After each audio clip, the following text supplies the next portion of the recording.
السلام علیکم بچوں، کیا آپ نے کبھی سوچا کہ اذان کیسے شروع ہوئی اور پہلی اذان کس نے دی؟ آج ہم یہ دلچسپ کہانی جانیں گے۔ نبی صلی اللہ علیہ وآلہ وسلم کے زمانے میں مسلمان نماز کے لیے جمع ہونے کا طریقہ سوچ رہے تھے۔ اسی دوران حضرت عبداللہ بن زید رضی اللہ عنہ نے خواب میں اذان کے کلمات سنے۔ جب یہ خواب نبی صلی اللہ علیہ وآلہ وسلم کو بتایا گیا تو آپ صلی اللہ علیہ وآلہ وسلم نے حضرت بلال حبشی رضی اللہ عنہ کو پہلی اذان دینے کا حکم دیا۔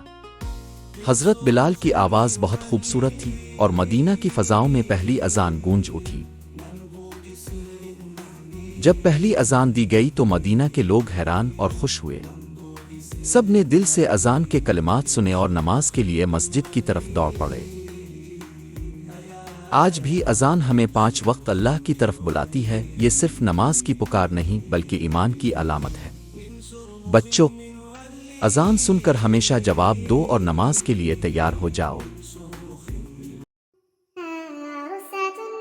میں نے مسلمز زون کو سبسکرائب ضرور کریں۔